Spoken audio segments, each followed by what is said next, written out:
Hello, welcome back to the channel. It's Ali's Digger Diary.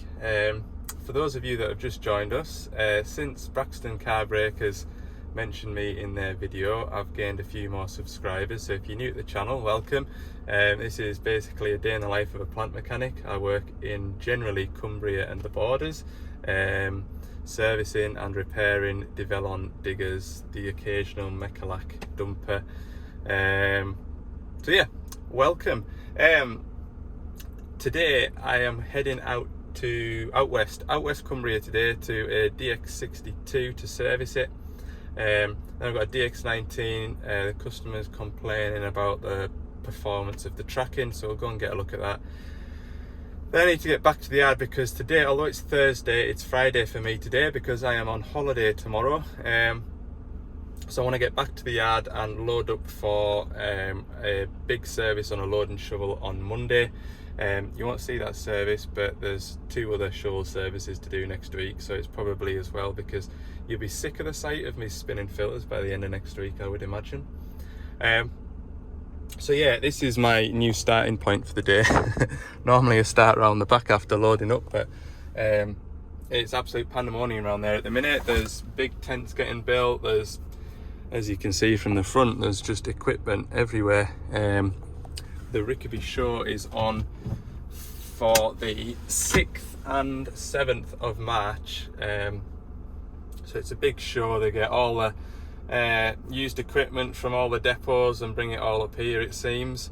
And then they've got all the new equipment, all the new products in a tent, and they give us a bit of space as well to showcase our machines.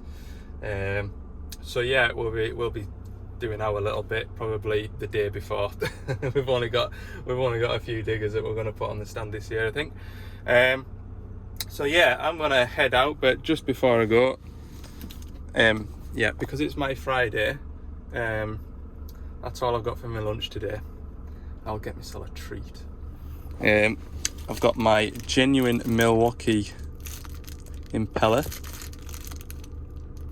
so that is going to be the key to my success next week servicing shovels, I hope. Yeah, I've got 2 shovels that need the axle oils changed. 1 shovel needs axle oils and transmission and engine, and then another shovel needs an engine service. So that is going to be sweet as a nut. And then I'll get, I think I'll get some cheap impellers as well. The Chinesium type, just to keep on the van as spares, and then that way I've got something in case. Okay, that's a good idea. Because I'm off and then I'm not recording on Monday, the videos will be slightly later than usual, so you'll be seeing this on Sunday probably. And then you'll have noticed that the video you'd normally watch on a Thursday evening will be Friday evening, just to kind of keep a bit of momentum. Okay, let's go out west. Wild West Cumbria. I hope it isn't too wild today. I'm sick of the rain now. Right, here we are in the Western Lake District, and you can see it's a lot quieter. I'm not lost, I'm just not found where I need to go yet, but there's about a dozen farms in this small area, and yeah, I believe I need to take this next right at this sort of white signpost here coming up. So we'll potter along here, and with a bit of luck we'll find a little DX62. Right then, DX62, we'll get this fired up, get it warmed through, set up the travel motors, and we'll give it a good service. It's not that old, this machine. It's only done 500 hours, although it is on a 21 plate, so yeah, it really hasn't done much. I'll pull it onto that concrete there where it's cleaner than where I'm at. The second spot I've been to recently, where I've been offered a cup of tea or a cup of coffee, and I said, well, I'm well catered for now. I've got a coffee machine on the van. Anyway, it's the thought that counts, right? And we'll do this first. I didn't want to trail out too far because the tracks was mucky, but he says, oh, get yourself on some clean concrete, son. So I'll set these travel motors up. Yeah. Any health and safety people, look away now. That wants to go to about there. And this one, where was this one at? Can you remember? That wants to go the other way. That is, which lever is that one now? This one here. Oh, that was a bit fast. Touch more.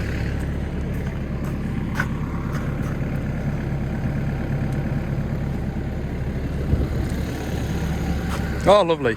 Right. And then we need to put the boom across the yard that way. So I've lifted the lever up now so I won't knock the joysticks when I'm getting in. I mean, there's health and safety and then there's just using common sense, isn't there? I did laugh at the Professional Strugglers video recently when young Archie was the health and safety man. And it's true, like, it is, but it's just the claim culture that we're living in now. Spin it around here.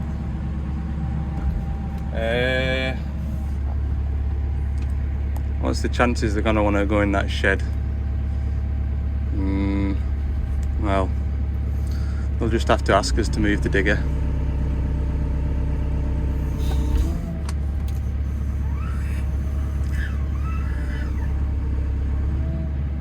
Is that this machine making that noise, or a cow in there? Right, we'll let that tick over. I'll get my boiler suit on. Yeah, it's warming up a treat, look, so that's good. Oh no! DX63. I've got a 62 service. I'm just joking. The only difference with a 62 and a 63 is how much that sticks over the tracks, this bit here. So the 63's got a tail swing, the 62 has a reduced swing, so it's much shorter at the back. And that's pretty much the only difference. So if you were looking at getting a 62 or a 63 and you don't know which one to go for, ask yourself the question, do I need a reduced swing?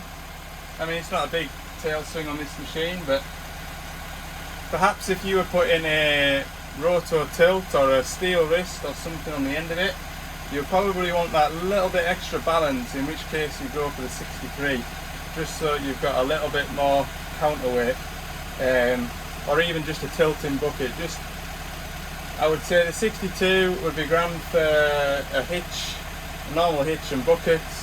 63, if you put in a selection of attachments on, you've just got that bit more of a counterweight. Right, I think that's been running long enough. We'll knock it off. Right, so I've got the bolts out for the belly plates. I mentioned in previous videos why I always wear gloves.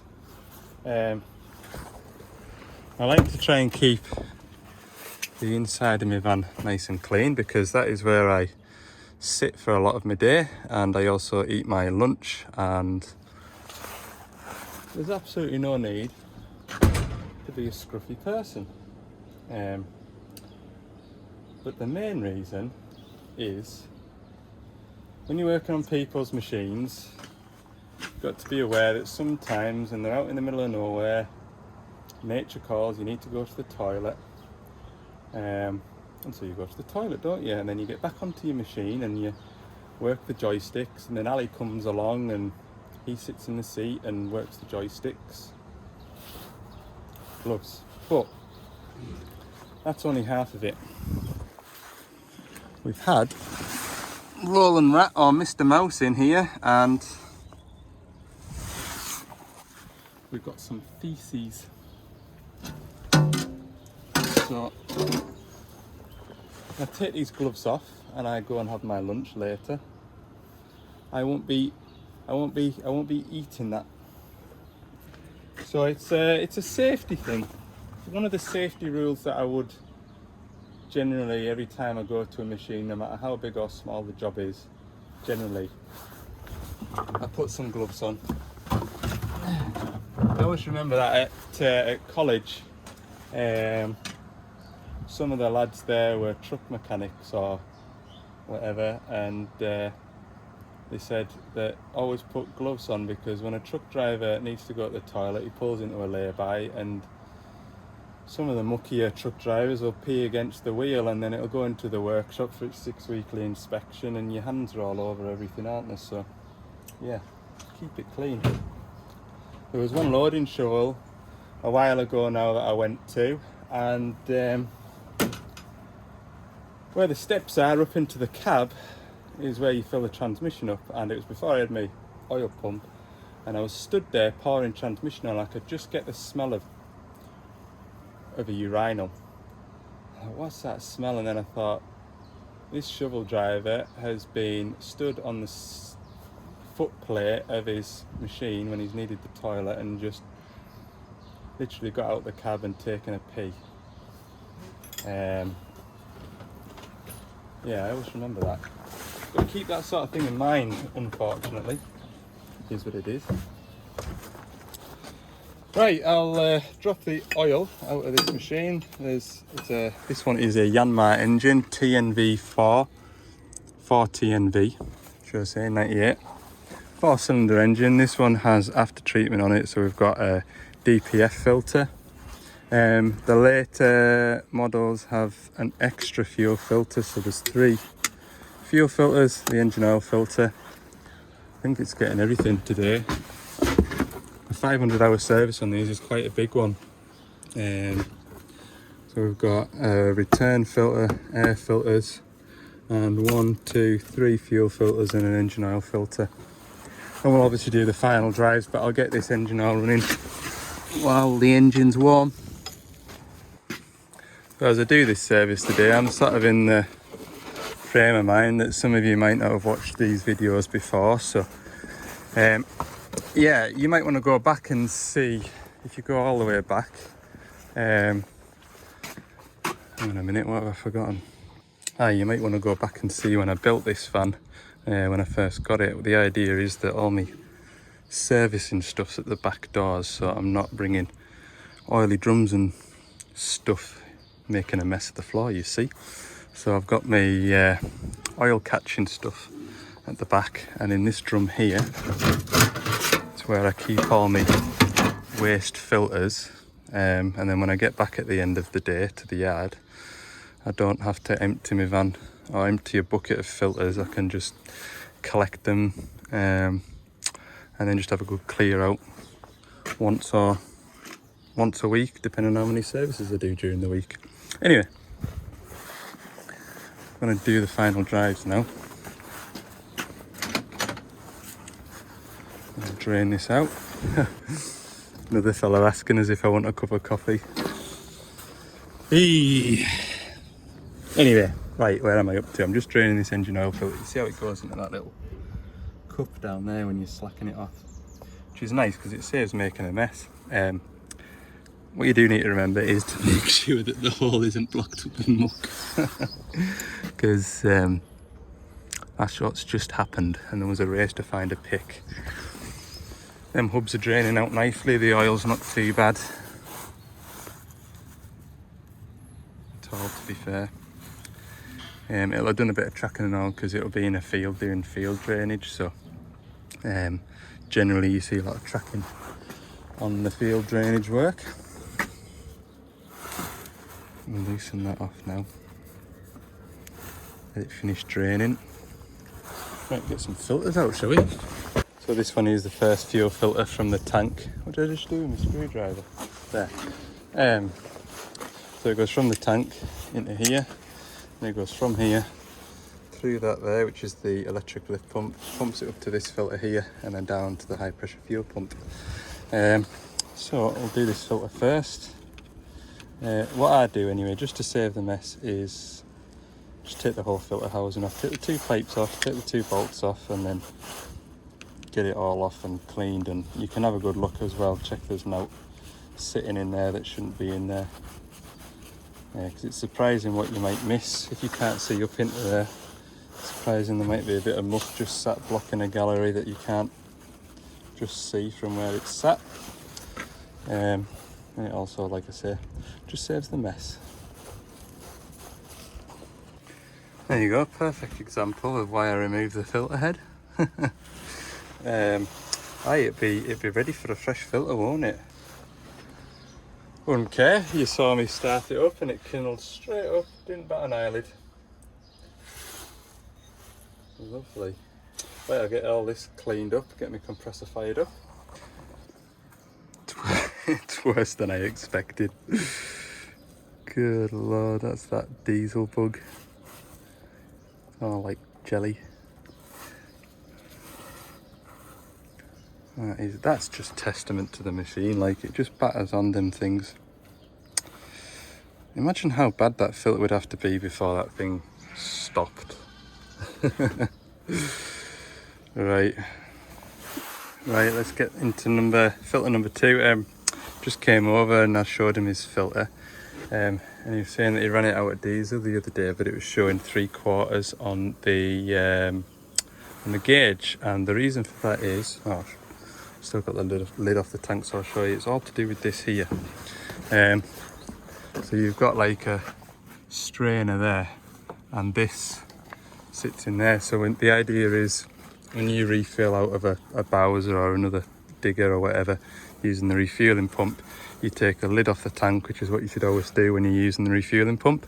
And the idea is that as it's getting towards full, this float starts sticking up out of the tank, and you can see when it's full, so you know when to turn it off, because this isn't an automatic shut off one.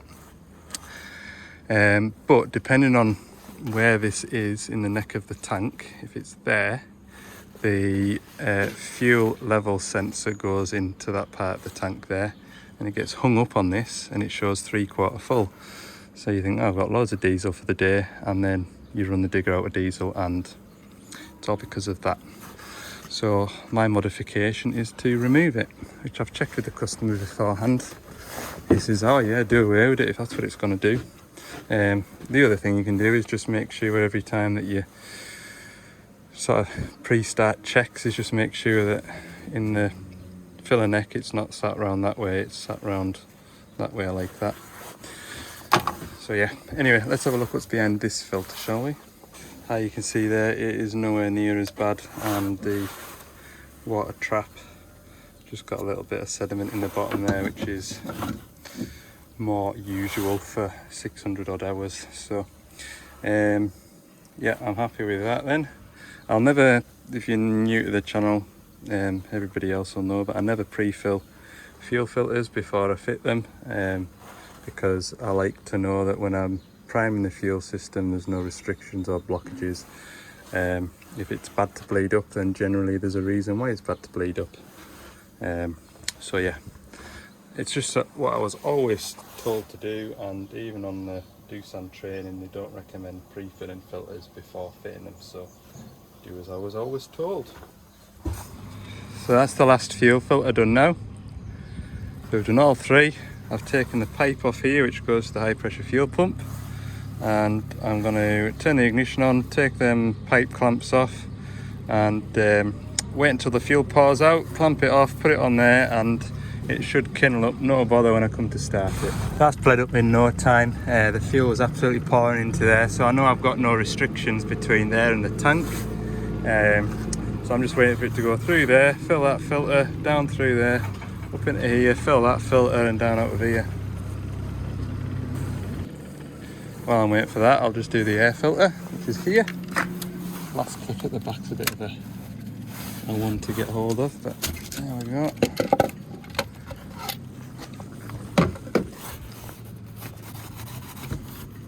Well, that isn't too bad at all, is it? That's probably the best air filter I've seen all year. Right, that one. Look, we're into Devlon packets now. There's very few Doosan packets these days. Everything's filtering through. Right, there we go. I've got a good flow of diesel there now. We'll just cap that off without spilling my drum. That's that fuel locked in there. put that down somewhere where I'm not going to knock it over. Pop that pipe back onto there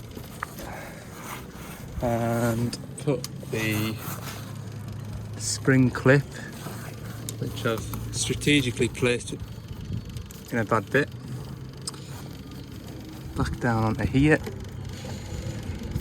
There we go, all done. So we'll let it have some diesel and I'll put that air filter in, and that'll just push any air in there back to the tank. I'm just about to put engine oil back in. Just before I do the return filter as well, what I do is just check the hydraulic oil level, so it's in the position there, which is the correct position for checking the hydraulic oil, and it is just below that red mark there, you see. So I know that when I'm in here doing the return filter in there, I'll chuck a glug or two of oil in it. Right, I've had a go at pouring a brand new drum, and yeah, I hate spilling. I do. A lot of you say, oh, pour it into a jug first, but you're moving the oil twice then, aren't you? Right, there's my return filter there, look. If you're running one of these machines and you just wanted to top up the hydraulic oil, I would recommend taking that cap off rather than this one. Just, there's a lot less parts to remove and lose. Underneath there'll be a smaller spring than that one, which sits in a cup, which pushes the hydraulic suction filter down. And all you need to do is pull the spring out of the way and chuck your oil in. Whereas this one, you've got this return filter, and what you'll find is you'll pour oil in, and with the return filter being in there, it takes a long time to actually go down into the tank. As you can see, it's got its own little chamber, so it just takes a longer time to fill. But with that removed, I'll pour the new oil in and then I'll fit the new filter. Right, that's the final filter. I'll do the final drive oils now. These bigger diggers aren't too bad to do, and you can get the oil pump in. It's the little mini diggers, the DX17s and 19s and 10s that I use. That little plastic bottle of mine, which takes a hell of a squeezing to get the oil in. Pop that in there, pop a bung in. And we just fill this hub up until the oil runs out of there. Do the same up to the side. I'm making a meal of this. There we go. Give it a good gentle nip. You don't need to go daft, because you've got to get back in there again in 500 hours time. Right, fill these hubs up.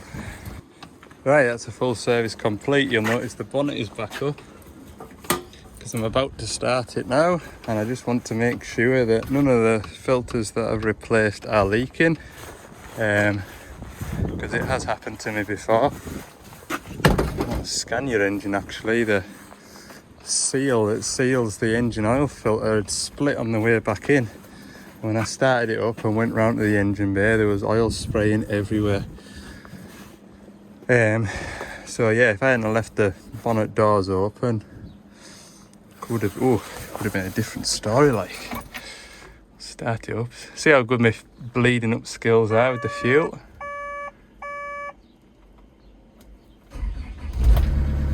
Oh, right off the bat, run round here.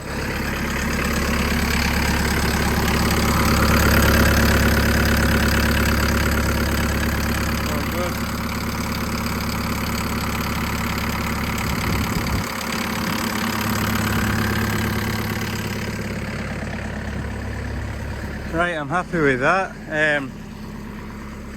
Just gonna have a bit of a square up of my tools and drums and everything of that, and then I'll get my grease gun out and we'll just alter the tension of these tracks. Right, so this side isn't too bad. I've just given it a little shot, but so there's different tensions as to what you're going to be working on in the workshop, in the operator's manual, but generally, as a rule of thumb, with steel tracks anyway, I just like to see the chain just inside this track guide here. So that's probably about plenty. That we'll check the other side, but I think it's a bit looser than this side. It isn't bad either. I'll just give it a couple of shots just to lift it ever so slightly. Sure, everybody's got their own method. I know on the bigger machines, folks say it's 4 fingers between the is it the bottom track pad and the track roller, or between the chain and the roller, but yeah, it's not that bad. I'll just give it a couple of shots, it'll be right. So that's that done. On to the next job, DX9. It's been 2 hours, that just about bang on. 20 past 1 now, so there's a nice little garage just at the end of this road, so I'll call in there and get myself a sandwich to have with me apple and banana. I always carry, it's always good to carry a couple of Snickers, just, you know, them emergency Snickers, just when you're feeling a bit, you know, need something to eat. So yeah, that's the first time I've been in there as well. Nice fork, like, that's what I found. I'll tell you what, this last couple of days I've come across some right nice folk, just, you know, they appreciate the work that you're doing, and you know, they can have a bit of crack with you as well, so it's good, it's good.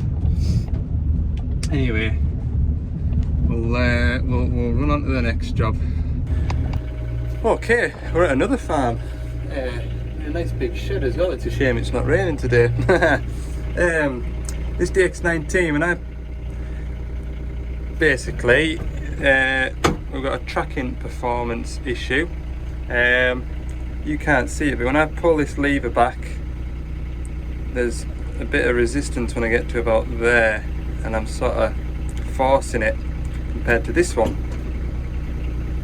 See, that's where it, see how it sits out of place, and so that makes it feel really lazy, won't even try and track. So we've not got a pressure issue, we've got an input issue. You can hear the pump just starting to kick in, but the spool isn't moving fully, it's just getting shoved a tiny bit. So there's stoppers down here that we can adjust to sort that out. Anyway, I'll get it a bit close to the van. We'll do that. Right, so I thought it'd be an adjustment of these screws here. You can see how they're adjustable, and that'll alter how far the lever travels, but it's not actually hitting that stop down in there. If you look at this, you see how it's trying to lift that floor plate up. Let's have a look down here. Right, there you go then, you can see how it all works now. Obviously there's your valve chest. This one here is your right hand, left hand travel. You can see that's where the plate sits. And I like that. In fact, now that it's unbolted, you'll be able to see it moving. Watch now. So it's hitting that. I've never had that before. Normally it's these screws here.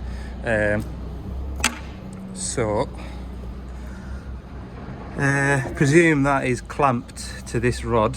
So presume I'll be able to loosen that, twist that down a bit, because that's obviously, that's in the neutral position there. When we start the machine, it doesn't set off travelling on its own. If we were to lock that off in the wrong position, we'd have oil going to the track motor. So I'm going to loosen that, adjust that. Of course, altering that isn't going to change anything, is it? Because it's still travelling the same distance, which I've just found out. And now I've got my levers all cockeye. But what I have noticed is these washers here. And if I put this on here, and you see how high that jumps up, it only needs another washer in there, and then it'll sit clear of it. It won't be a problem. Huh. For the want of an extra washer. Who'd have thought it? Right, put a couple of washers in.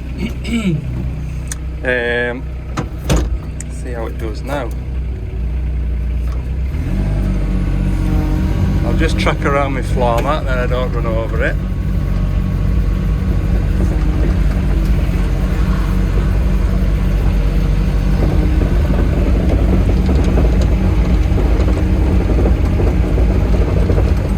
Right, that's better. It's trying to spin around on its own now. See, before it was only going to there and it wasn't trying to track. Absolute perfection.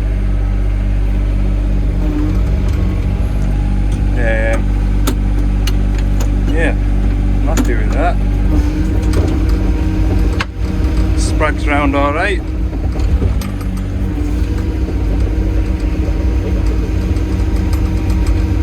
That'll be grand. Right, we'll put it back together, or at least put that floor mat back in. See that little one that goes in the front? That's not nice to do, that one. It's a bit of a fight. There we go, all done. Right, it's 20 to 4 now. It is a bit later in the day than I expected it to be finishing this one, but it is what it is, isn't it? Back through to Carlisle, chuck all my stuff on the chuck all my stuff in the van for Monday, and I'm off on holiday, going to the sunny Scottish Islands.